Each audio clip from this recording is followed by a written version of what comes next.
감사합니다. 오늘도 아름다운 서영교회 주일 예배 오신 여러분을 주님의 이름으로 사랑하고 축복합니다. 오늘 우리에게 허락하신 말씀인 마태복음 5장 7절 함께 다시 저하고 한 목소리로 읽어보겠습니다. 시작. 긍휼히 여기는 자는 복이 있나니 그들이 긍휼히 여김을 받을 것이며. 네, 오늘 말씀의 그 제목을 긍휼히 여김을 받으십시오라고 이제 제가 제목을 정했는데요. 오늘 말씀을 통해서 긍휼히 여김을 받으려면 어떻게 해야 하는지 함께 말씀 나눠보도록 하겠습니다. 사랑은 타이밍이 중요합니다. 누군가 사랑을 필요로 하는 바로 그때 머뭇거리지 말고 손을 내밀어야 합니다. 머뭇거리다가 영영 기회가 사라져 버릴 수도 있습니다.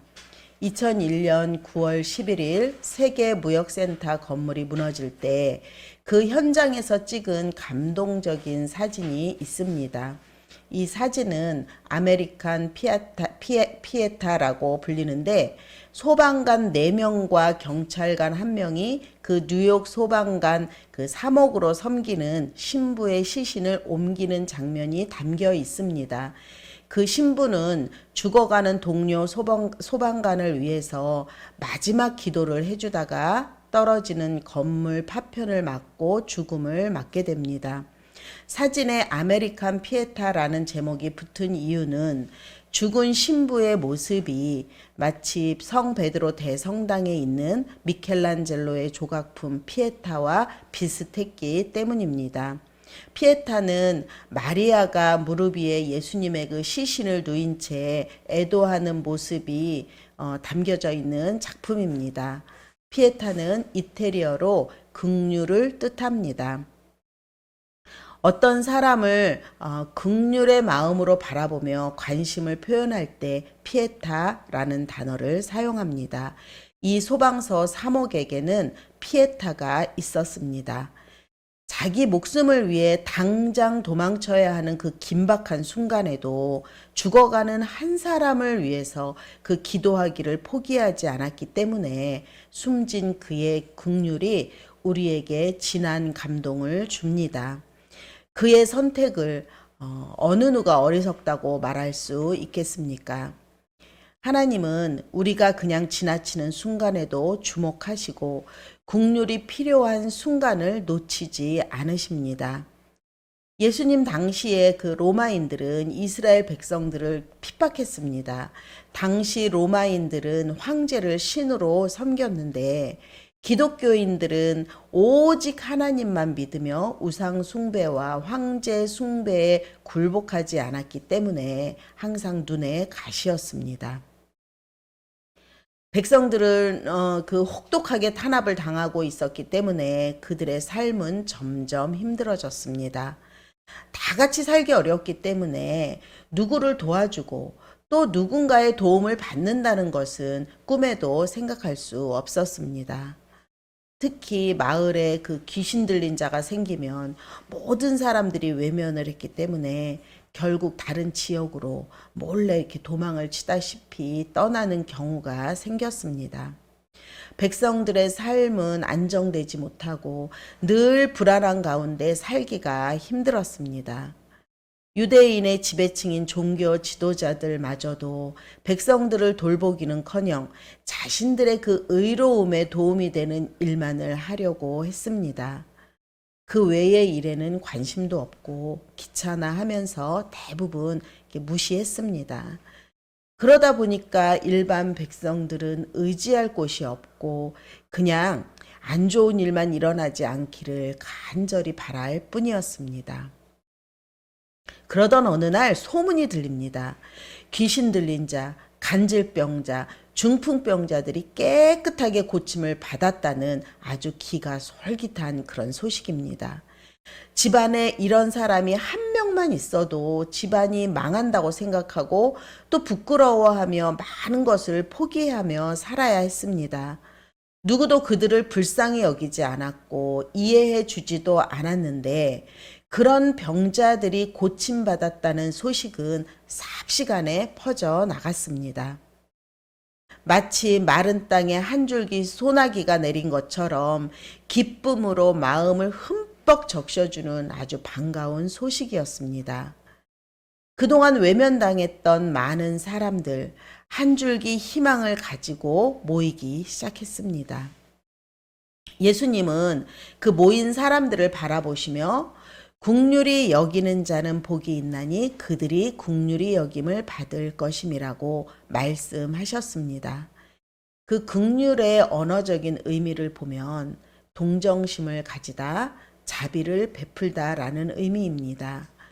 그러니까 긍휼은 좀 더 형편이 좋은 사람이 베풀고 동정심을 갖는 것입니다. 강자가 약자를 도와줄 때 사용하는 단어이죠. 공부를 잘하는 아이에게 공부하라고 잔소리가 필요 없듯이 부유한 사람에게는 우리가 경제적으로 도와줘야 한다라고 생각하지 않습니다. 그러나 장사가 잘 되지 않아서 어려움을 겪고 있는 사람에게는 그 장사할 수 있는 그 아이디어도 제공해주고 어떻게 하든 그 사람의 그 장사하는 것을 도와주기 위해서 홍보도 어떻게 하면 해줄 수 있을까라고 고민을 할 것입니다. 잘하고 있는 사람에게는 해줄 수 있는 것은 칭찬입니다. 요즘 어려움을 당하는 누군가에게 긍휼을 베풀기가 참 힘든 사회의 구조입니다.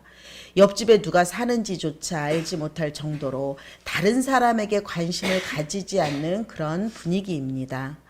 친절하게 도와주었다가 괜히 오해를 살 수도 있습니다. 또 자신의 시간을 낭비해서 친절을 베푸는 것을 바보 같은 행위라고 생각합니다. 직장에서도 나에게 어떤 이익이 있는가에 따라서 행동하는 것이 지혜롭고 상식적인 것처럼 받아들여집니다. 그러므로 누군가를 위해서 대신 죽었다는 그 예수님의 이야기는 요즘 사람들에게는 너무나도 황당한 이야기로 들릴 수 있습니다. 그래서 복음을 전하기가 너무도 힘들어진 시대입니다. 특히나 코로나 시대를 우리가 이렇게 통과하면서 비대면 예배가 익숙해진 데다가 국내에 있는 그 교회조차도 예배 참석률이 급감했다고 합니다. 자율과 인권을 강조하는 군대 내 분위기로 종교 활동을 권유하기 어려워졌다는 점도 이유로 꼽힙니다. 긍휼은 기본적으로 자신에 대한 손해가 저변에 깔려 있습니다. 마음으로만 불쌍히 여기고 말로만 불쌍하다라고 하며 가만히 있으면 아무 소용이 없습니다. 행동이 따라야 합니다. 어떤 경우는 시간과 물질을 투자하고 베풀어야 할 때가 있고요. 때로는 아메리칸 피에타처럼 생명까지도 걸어야 하는 경우가 생기기도 합니다. 그렇기 때문에 오늘날과 같은 경쟁적인 사회 구조 속에서 자신을 희생하는 사람은 어리석은 사람이라는 소리를 들을 수밖에 없습니다. 내가 먼저 살기 위해 상대방을 짓밟는 짓도 서슴없이 저지르고 겉으로는 웃으면서 속으로는 온갖 계산을 하는 이기적인 사회의 한복판에 우리는 살아가고 있습니다. 하나님은 그 이기적인 사회의 한복판을 주목하고 계십니다. 때로는 심하게 책망하시는 말씀을 하시기도 합니다.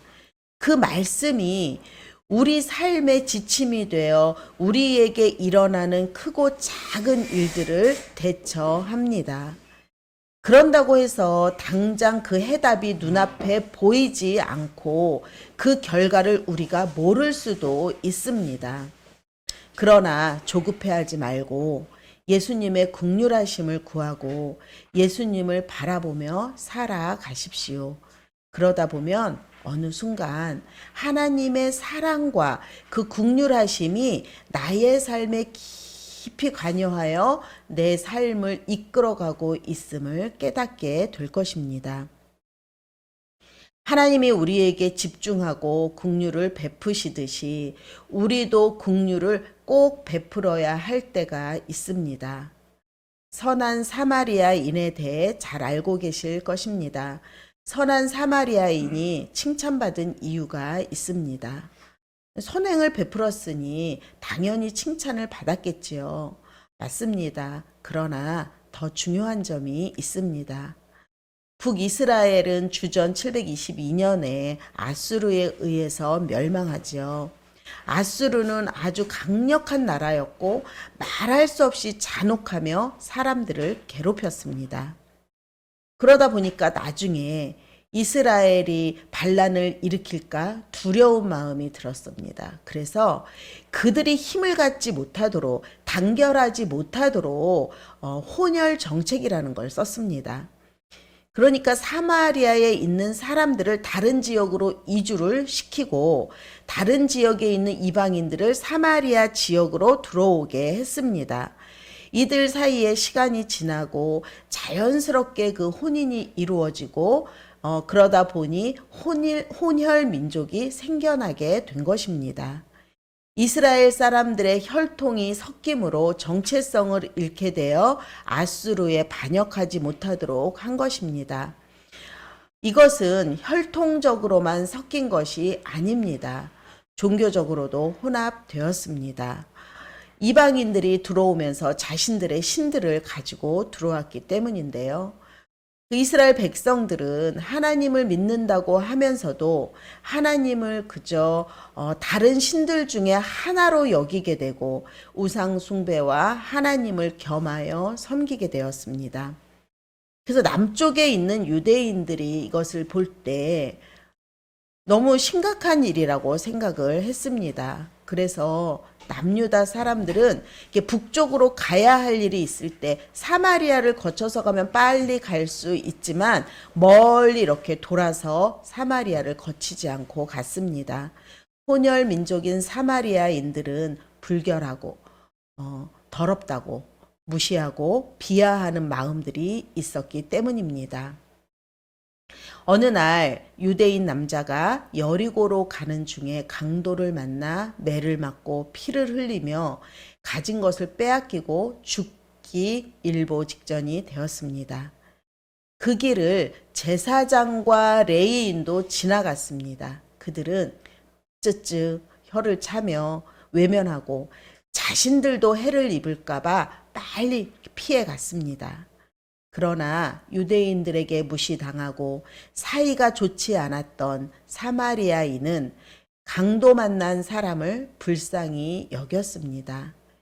유대인들이 사마리아인들을 경멸했다는 것을 생각해 보면 사마리아인이 강도 만난 그 유대인을 욕하고 지나칠 수도 있었는데 그렇게 하지 않았습니다. 사마리아인은 적극적으로 도움을 주고 강도 만난 자가 회복될 수 있도록 관심을 가지고 사랑을 베풀었기 때문에 예수님께 칭찬을 듣습니다. 예수님은 사람들에게 묻습니다. 과연 누가 강도 만난 사람의 이웃일까요?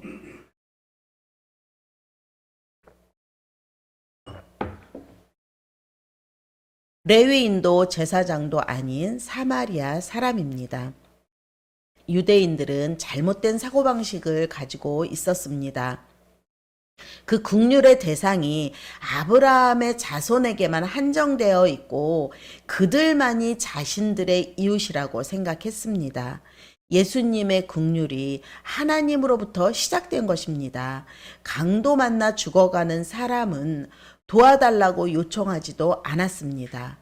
사마리아 사람은 국률한 마음을 가지고 있었고 그가 원수인지 아닌지는 중요하지 않았습니다. 그저 안타까움으로 돕고 싶었습니다. 이것이 하나님의 마음이고 진정한 국률입니다. 예수님은 죄인을 국률이 여기셔서 생명까지 내어 주셨습니다. 우리가 예수님 앞에 국률함을 받을 자격이 없는 죄인이라고 고백하기만 하면 영원한 국률을 받게 됩니다.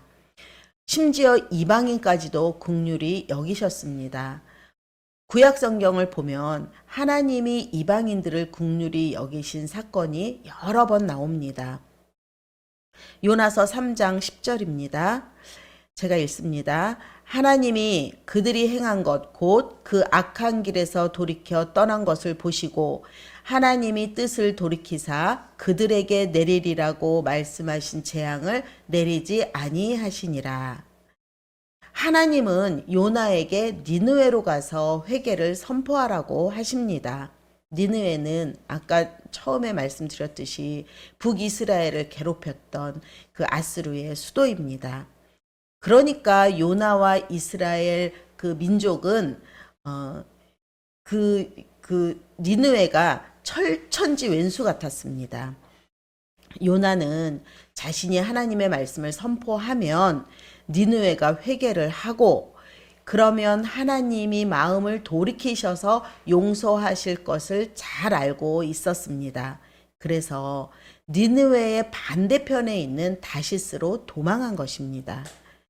우여곡절 끝에 요나가 니느웨의 멸망을 선포하자 왕부터 백성까지 모두가 죄를 뒤집어 쓰고 애통의 회개를 했습니다. 그러자 하나님은 바로 뜻을 돌이키시고 그들을 용서하셨습니다. 요나는 내가 이럴 줄 알고 다시스로 도망갔었는데 결국 하나님의 뜻대로 니느웨가 용서받았어 라며 견딜 수 없이 화를 냅니다. 하나님은 요나에게 박넝쿨을 만들어 시원한 그늘을 제공해 주셨고 요나는 그 박넝쿨을 아주 아꼈습니다. 그런데 밤 사이에 벌레가 그 박넝쿨을 갉아먹게 하시고 다시 뜨거운 광풍을 일으키셨습니다.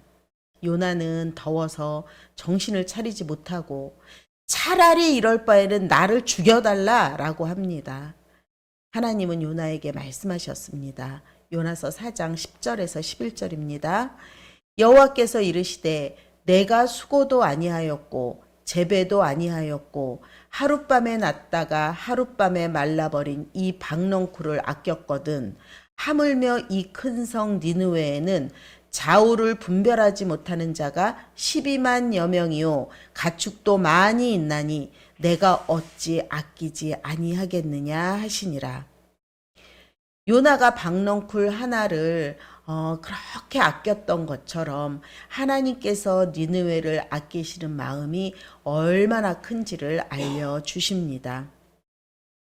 하나님은 이스라엘의 원수인 니느웨에게도 그들이 죄를 회개할 때 한없는 긍휼을 베푸십니다.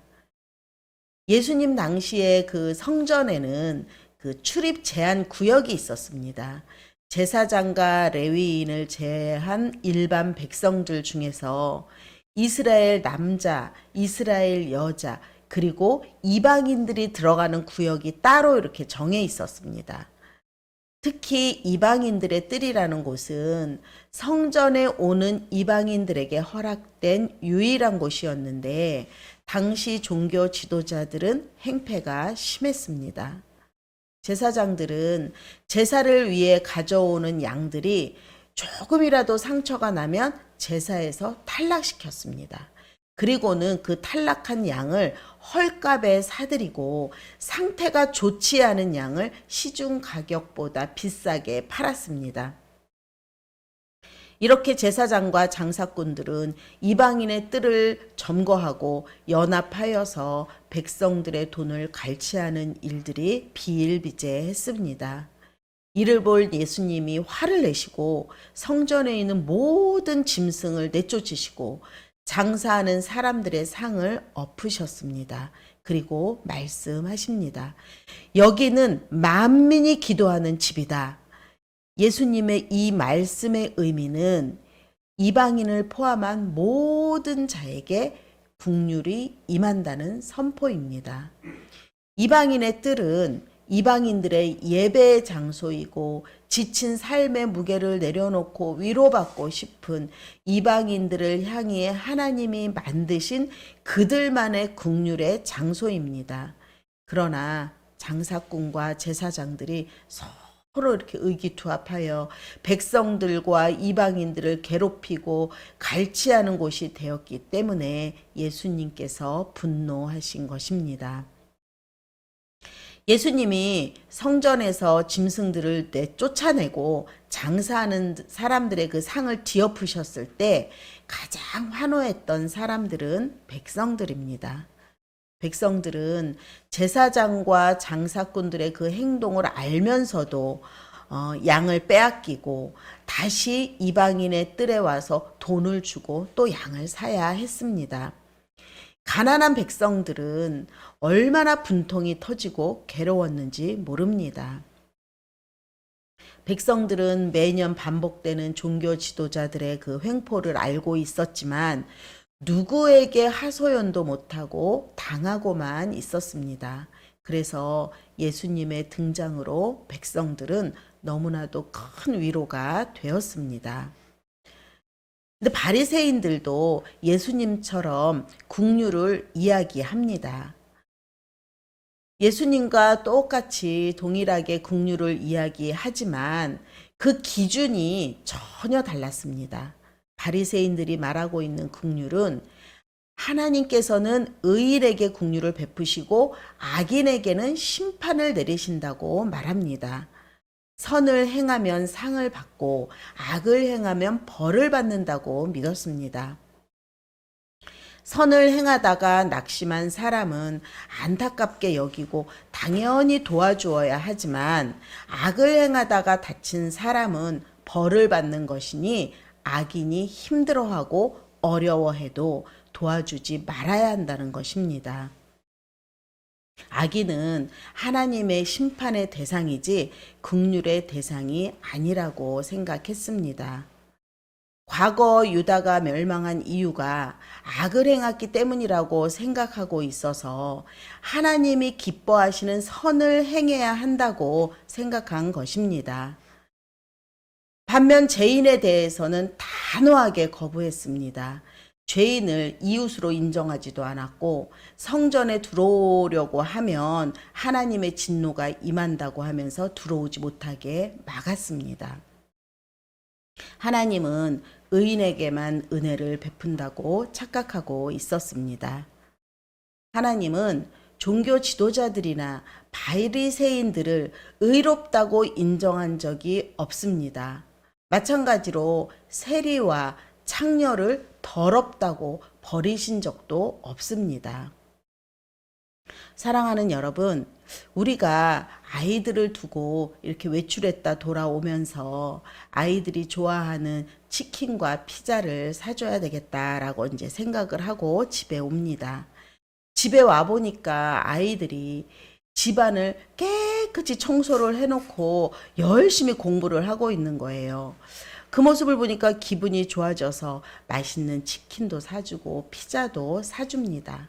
반대로 외출했다 집에 들어가 보니 집이 엉망진창입니다. 아이들이 꾸지람을 들을까봐 슬금슬금 눈치를 보고 있죠.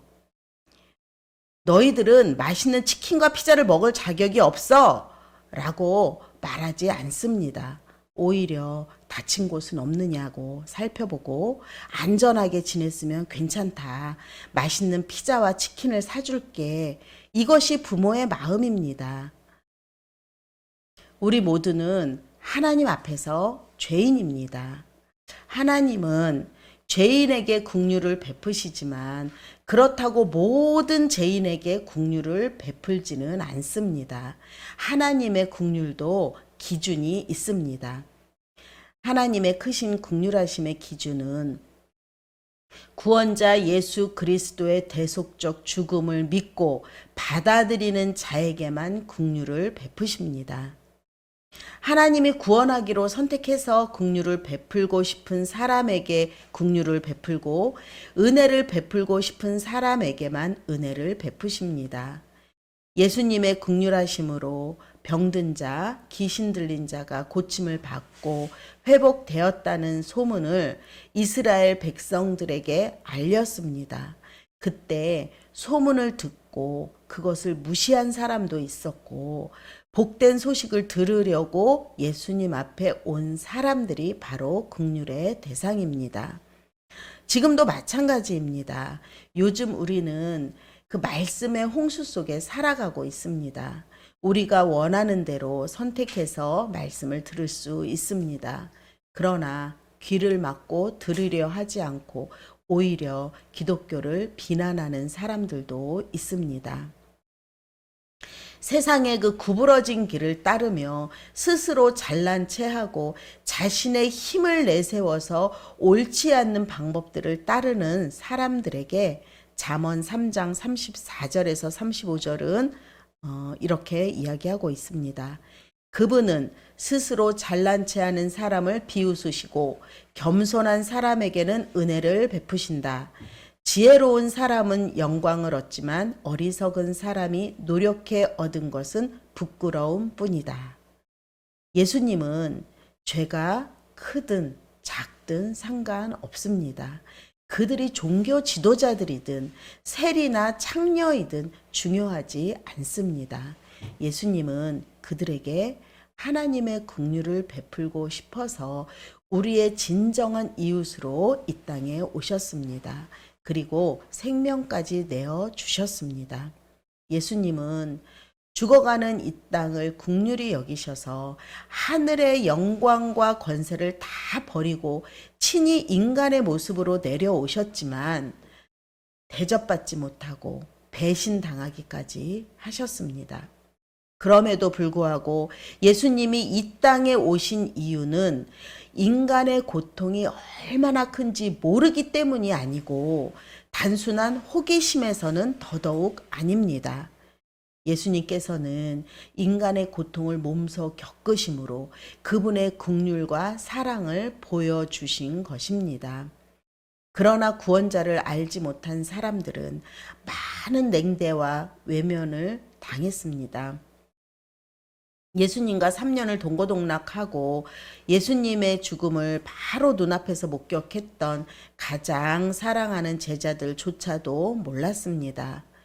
우리는 무시당하면 발끈하고 조롱당하면 포기하지만 예수님은 수많은 비난 속에서도 끝까지 우리를 품어주시고 안아주십니다. 그리고 예수님은 우리가 마땅히 받아야 할 모든 죄를 다 짊어지시고 힘들고 고통스럽게 십자가에서 죽음을 맞으셨습니다. 누가 죄인을 위해 생명을 대신 줄 수 있겠습니까?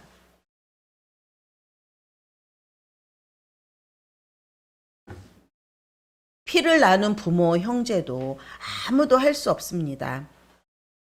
설사 대신 죽는다고 해도 티끌만한 죄도 없앨 수는 없습니다. 예수님의 긍휼하심은 모든 죄인을 살릴 수 있는 긍휼함입니다. 예수님의 이름조차도 자기 백성을 그들의 죄에서 구원할 자라는 사랑 가득한 이름입니다. 우리는 지금 긍휼을 잃어버린 시대를 살아가고 있고 긍휼은 손해를 보는 것이라고 생각합니다. 그러나 예수님의 긍휼함을 경험한 사람은 참 진리 대신 예수 그리스도를 알게 되고 믿기만 하면 영원한 긍휼을 선물로 받는 하나님의 택함 받은 자녀가 되는 것입니다. 우리에게는 긍휼히 여김을 받을 만한 모습이 전혀 없습니다. 그런데도 예수님이 우리를 긍휼히 여기시는 것은 하나님의 형상과 모양을 따라 지음받은 존재이기 때문입니다. 우리는 하나님의 성품을 닮은 하나님의 자녀입니다.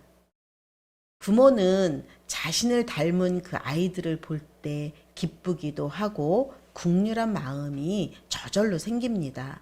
그래서 아이가 아프면 밤잠을 설치고 함께 아파하고 또 아이가 웃으면 너무나도 기뻐합니다.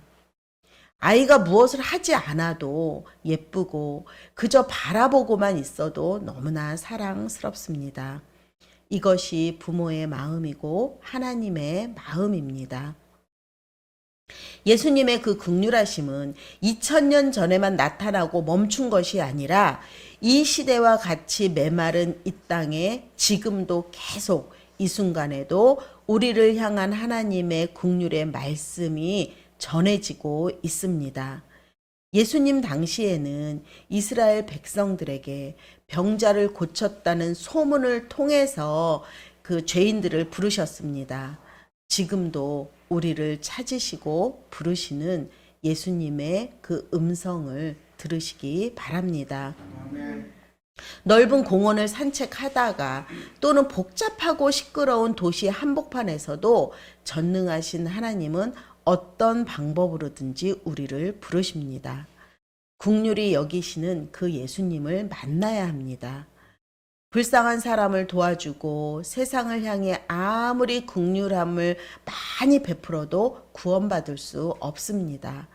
다른 사람을 불쌍히 여기는 마음이 크다고 구원받지 않습니다.